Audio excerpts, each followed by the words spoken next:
what is up, guys?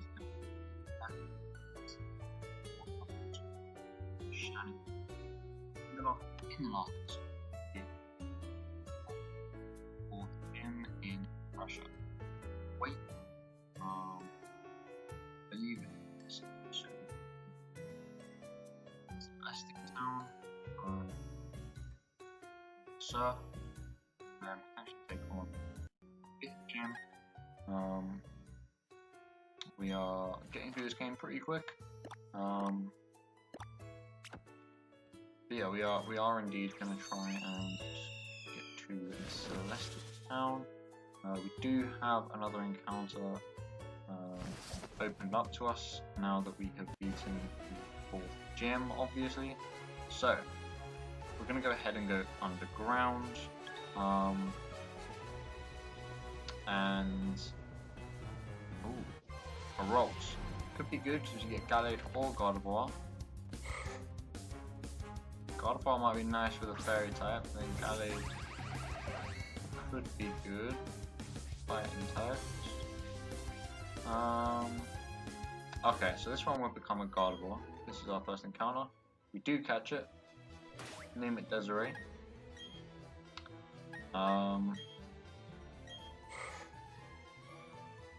And yeah, we'll add Desiree to the team for now. I'll just take Jalushu off from the layout anyway. But I think I took Jade off the team because Jade was the highest level, so I decided to bring in the lowest level in Desiree. But yeah, but in terms of the layout, I just took Jalushu off for now, because I don't think Jalushu played much of a part in this episode. Anyway, but yeah, we use a secret medicine to get rid of the Psyduck and progress through the game. The game being very much glitchy and broken if you want to play like that. I haven't actually experienced anything of the sort as of yet. The fog in this game is a little bit thick, but you can still see. But for the purposes of the video, we're not gonna try and go through the whole route with the fog up, because yeah, you just wouldn't be able to see anything in terms of video. But you can actually see a little bit. Now, this is a pretty hard double battle. Sometimes depends on what you do. Blissey is actually putting in a little bit of a shift nowadays as well, which is nice to see. Because obviously we want to be beginning to form the basis for our team heading into the latter stages of the game. Now that we've got of the gym badges, and turns out Jalushu is gonna play a big role. So we bring in Jalushu. The affection, as I've said in previous episodes, is a little bit annoying, and it's only going to get more annoying and make the game easier for us. Having Storm Drain Jalushu is amazing because we can do that against water types. We can just come in, take a hit, and get +1 straight off the bat, which is super nice. But yeah, we are, like I said, we are beginning to think about the end team. Obviously, we're going to try and keep Portera and probably Gastrodon as part of the main team. And we'll probably end up with either Staraptor or Crobat. Not too sure which as of yet. But yeah, anyway, before all of this, I was saying that the game was very glitchy and broken. I thankfully haven't come across any of these game lessening glitches, and long may that continue, thankfully. But yeah, it's come to light that there are loads of glitch manipulations that you can do, and think recently the world record speed run has been under 50 minutes the entire game to get to the actual Hall of Fame, which is mental if you think about it. But yeah, it does dampen the game a little bit, the fact that they are very finished products. I do think if Game Freak had done them, then they would probably come out a little bit better. Even if we just assume the art style to stay the same, you know. Because personally, I don't have a problem with the art style. I think the art style is actually very, very suitable. To be fair, to the sort of game that it is, I think potentially if they had made it a bit more platinum-like and made it a bit more up to date, then potentially put like new content in and things like that, then I think it probably could have justified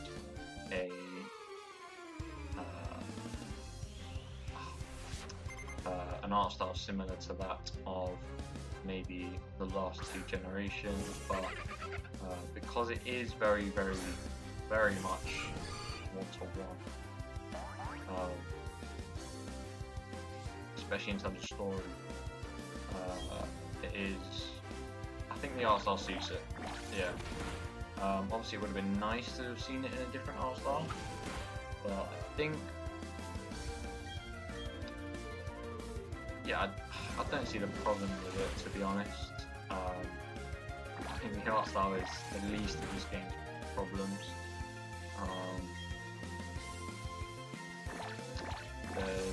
There is sometimes a lot of lag in the game, like in the grass, it can just stop you and then like 5 seconds later the encounter will pop up, which is probably the thing I hate most about this. Through my journey so far, anyway. You get a light screen, which is quite nice. Yeah, like I've said previously, the only other part that I've really not been a fan of is the general movement of the character. But yeah, apart from that, I think the game's actually pretty good. Like I said, I just wished that you'd been able to use a lot more Pokemon in the game. I think currently there's only, I could be wrong, but I think you can only use near 200 odd Pokemon potentially. For the main game, because you got the 151, including Manaphy, and then you add in the gifts, Mew and Jirachi, and I think there's like there's a few underground encounters that can't be got overground. I think it might be 19 potentially, maybe less. So yeah, we'll say around 200 Pokemon, so it is going to make the game difficult to replay, which is the sad thing.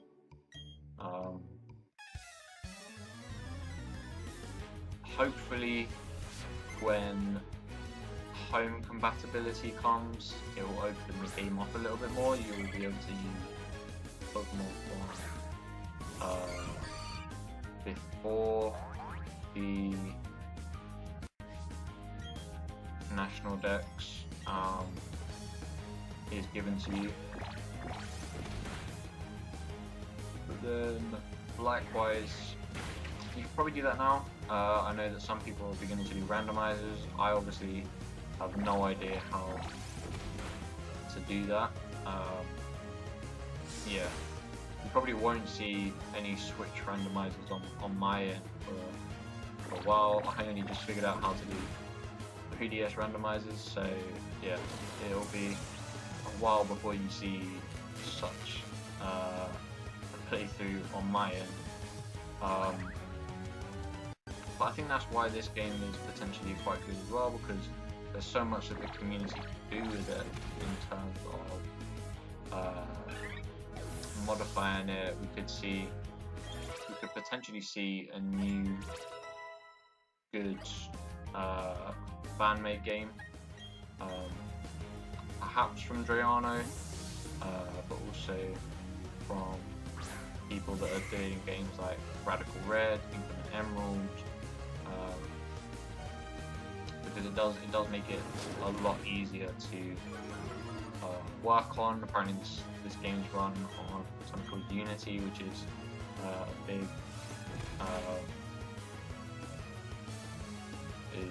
is an easy to work with like coding basis, I think, from my understanding of it. So it could be really fun to see what comes out. I know I've seen people do scale mods, so the Pokemon are like full size and everything. As I said, randomizers, we're already jumping on that. Obviously you have all of the glitching, you get like Shaman, Darkrai, whatever. But yeah, we get Gardevoir now as well, which is nice. Add a Fairy type to the team as well as a Psychic type. And we get Dazzling Gleam, which is going to be nice. Just helps us deal with the Dragon and Dark types a little bit better.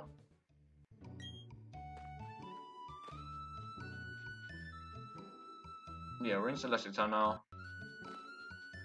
We're gonna learn a little bit more about the basis for the story in this game, and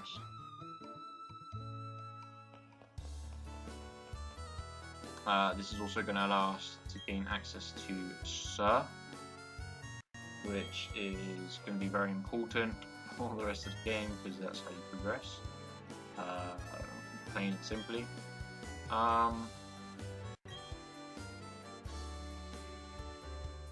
But yeah, the game is nice. A few key points to take away, which could have been done better, but it's when you offload it to a company which hasn't done a Pokemon game before, obviously there are going to be teething issues.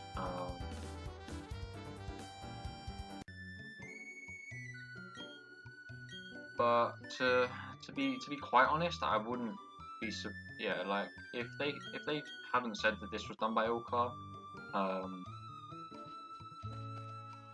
I probably wouldn't be surprised if it had been done by Game Freak, other than the fact that maybe it was a little bit rough around the edges. But obviously we've got Legends Arceus to look forward to in almost 2 months now. The day that I'm doing this anyway. We've got 2 months until Legends Arceus comes out, I believe, because I think it's the 28th of January, it's the 27th today. So yeah, this gym's a little bit boring. You don't really do anything in it. That's okay. But yeah, final team, as I said, we're probably looking at Torterra, Gastrodon, either Staraptor or Crobat. I probably won't take both unless I'm struggling. Thankfully no deaths yet, so long may that last, as well as the no glitches that I've experienced. Potentially we might take Blissey as well. Blissey could be a good shout for us to try and get in the final team, because it's just going to allow us to wall any sort of special Pokemon. I think Magnezone would also be quite good, to the bulk. I know it doesn't match up too well against some of the focus types in the gym, not the gyms, the Elite Four, etc. It'd be quite good. I could get Volt Switch on it. It would probably help with simply use Milotic. Yeah, because I know the Milotic will probably have Ice Beam, right? So that's going to limit the amount that Jade is going to be able to do against the Milotic. Yeah, level-wise, it is becoming a lot easier now as we progress through the mid portion of the game. And I can't imagine it. So basically, I haven't missed a trainer. If you go through the whole game with one Pokemon, just fighting you get a second Pokemon as well for the double battles.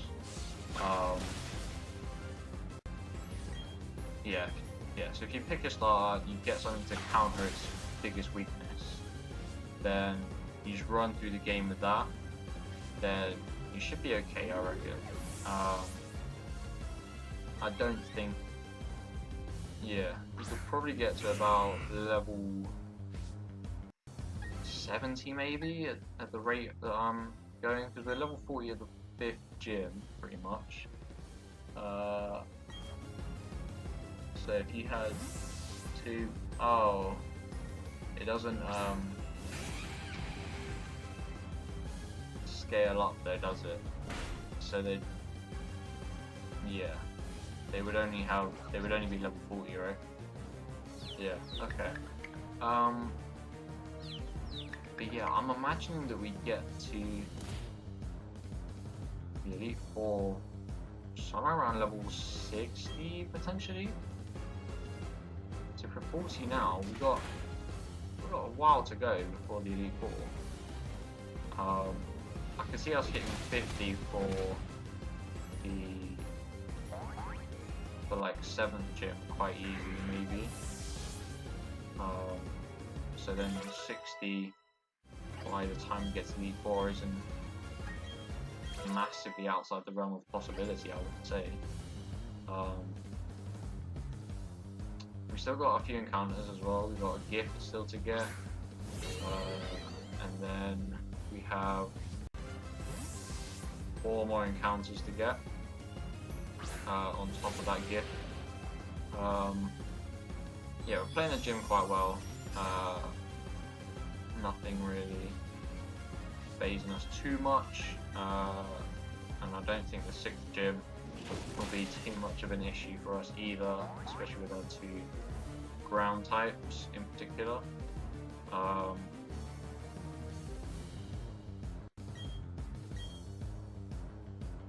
yeah, this is obviously my first run through of it, and I'm obviously going to play it non-Nuzlocke as well. Just for my own playing pleasure. So we do pick up the 5th gym badge here. Yes, I do need to clean all the badges once I get all of them locked. So before I get the 8th gym badge, I need to clean all my badges. And I believe we've just picked up TMs on Crobat there, which is going to be really, really nice for us. Gives us the option to take either Staraptor or Crobat.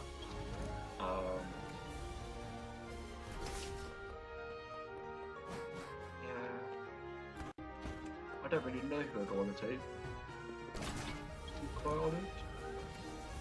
The Staraptor is the better flying type, I'd say, but Crobat is for sure the better Pokemon. Yeah. Still waiting to get a physical flying type move. So TMs is really going to help us with the movesets on a lot of the Pokemon that we obtain.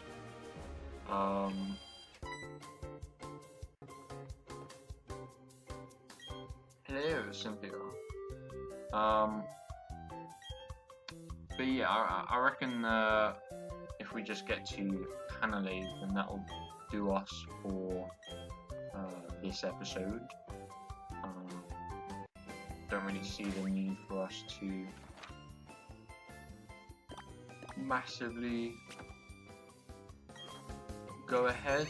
Like, we're on episode 6, is this, I believe? So we're chilling. We got plenty of time to get through the game.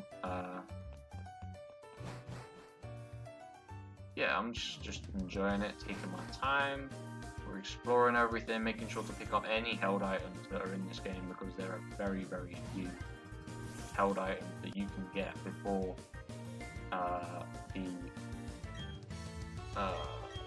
the resort area place. I can't remember what island that is. The Battle Island, something like that. Most of them you get through the Battle Tower point system. So yeah, it is going to be very interesting, to say the least, about the held items that we are going to have. I might off screen do a lot of roaming around the region, trying to pick up any sort of useful held item that I can find. I know that you can only get choice specs before the end of the game. In terms of those sort of items, you can't actually get the choice band, which is the specific item I'm using as the held item slots. But yeah, that's going to be it for today, guys. So until next time,